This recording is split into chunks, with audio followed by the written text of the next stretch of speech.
consacré vers le petit terrain de desserrement de Haleo. Mais soudain,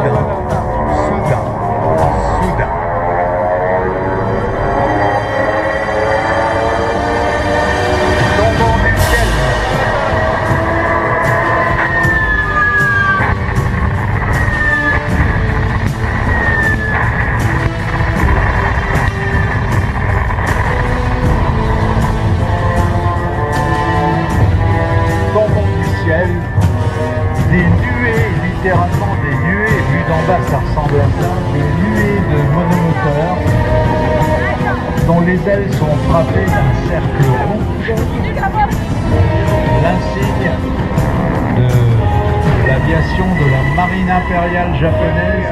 Tombant du ciel, des bombardiers et des torpilleurs commencent de bombarder Pearl Harbor, le port proprement dit.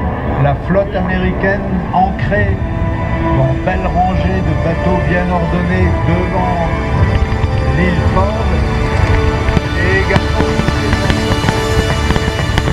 de l'île.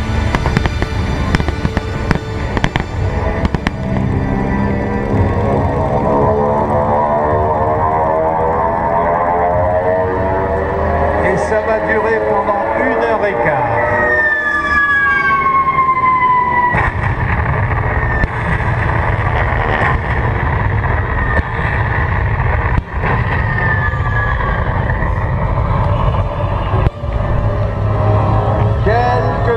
Américains rarissimes, dont ceux qui étaient dans leur voiture Rose-Bonbon.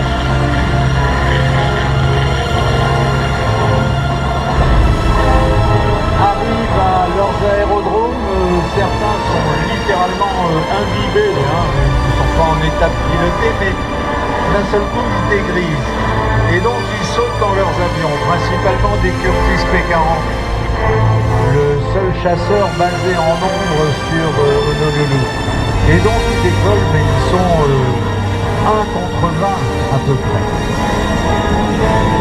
Quelques-uns des chasseurs américains arrivent à prendre de l'altitude et à engager quelques-uns des chasseurs et des bombardiers japonais.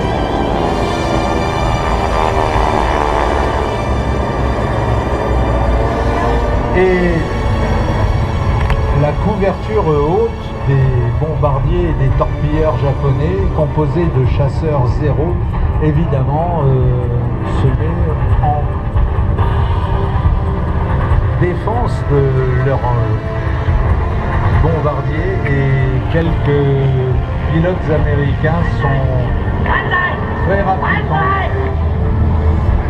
abattus par des pilotes japonais qui, contrairement à ce que pense l'état-major américain et le public américain, les pilotes japonais ne sont pas des pilotes de 2e rang ou voire de 3e rang.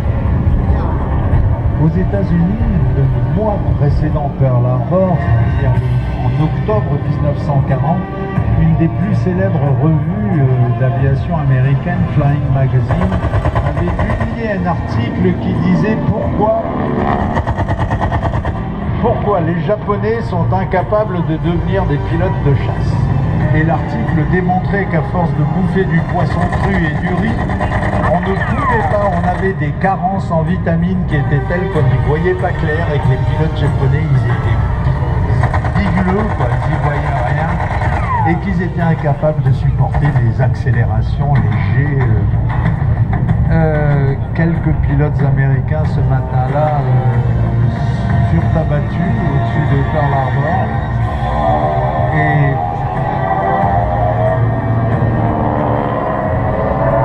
Et cet article restera comme une des publications les plus imbéciles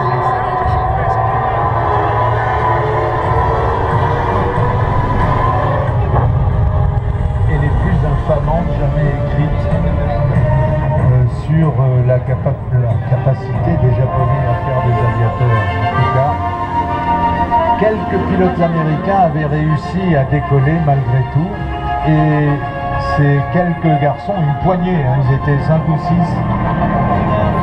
furent les premiers pilotes américains à recevoir des décorations unanimement votées par le Congrès des États-Unis.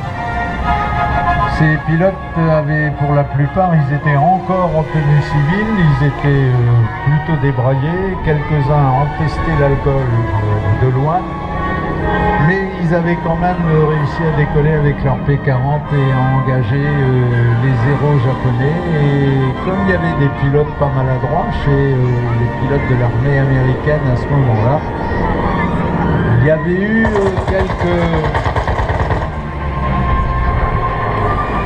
quelques victoires avaient été obtenues. Les premières victoires des aviateurs à l'étoile blanche avaient été obtenues contre les aviateurs au disque rouge du soleil levant.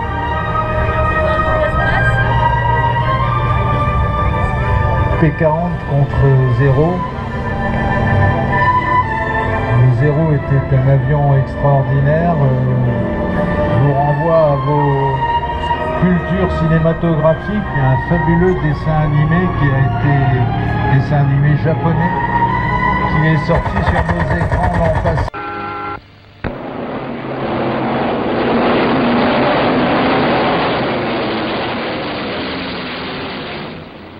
Quando nel cielo incontri la morte, gira intorno e falle la corte. E gira, gira verità, rompa il motor, questa è la bella vita bella dell'aviatore. E se la morte non vuole andare via, gira intorno, fa acrobazia. E gira, gira verità, rompa il motor, questa è la bella vita bella dell'aviatore. E se in partenza ti pianta motore, pensa alla mamma e al primo amore. E gira, gira l'elica, rompa il motore, questa è la bella vita bella dell'aviatore. Quando nel cielo brillano le stelle, sono gli occhioni di bimbe belle. E gira, gira l'elica, rompa il motore. Je fais partie des équipes de présentation de l'armée de l'air et donc eh bien, on réalise des manifestations aériennes comme aujourd'hui, mais également de la voltige en compétition pour le championnat de France.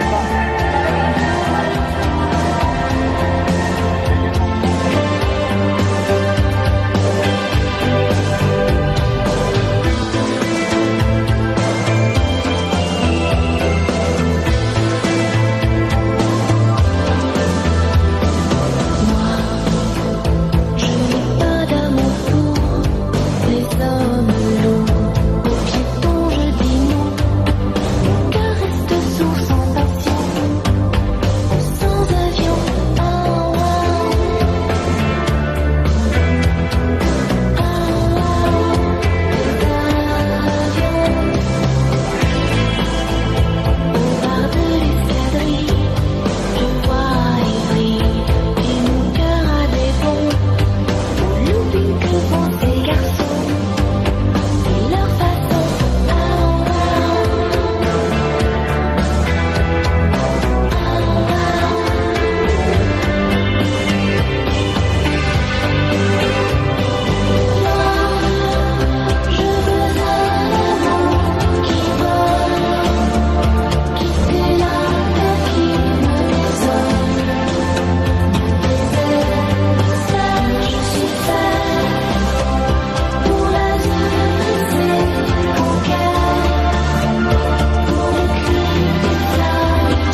à nous qu'il faut regarder car le leader et son box avant reviennent clôturer cet éclatement.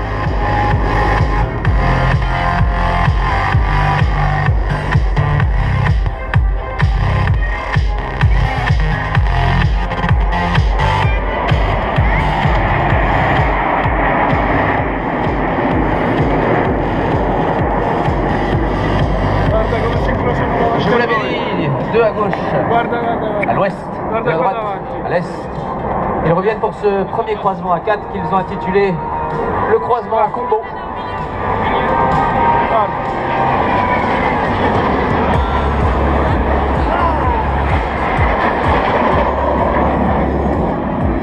Et nos deux extérieurs quittent la scène par le fond, ils fument rouge, c'est Atos 5.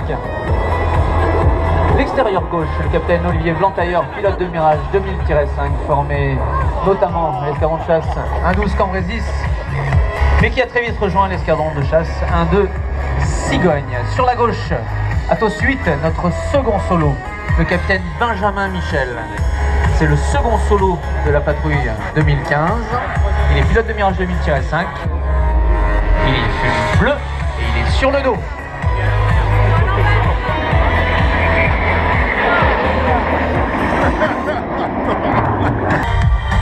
Car nos deux extérieurs reviennent pour cette figure qui prend toute sa valeur ici aujourd'hui, l'hélice.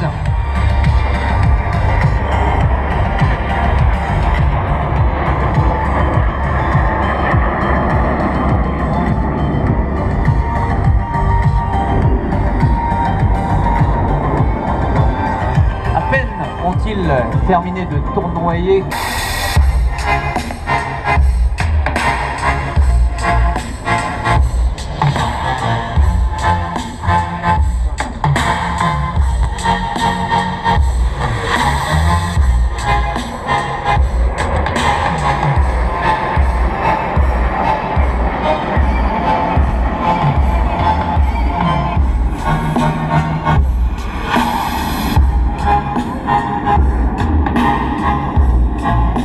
J'espère que vous aurez apprécié ce moment de grâce aéronautique qui nous est offert par le leader et son box avant. Mais tout de suite, face à nous, le box arrière revient dans sa bombe.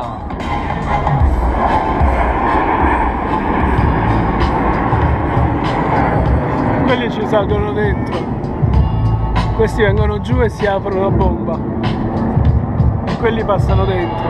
Guarda, guarda, guarda.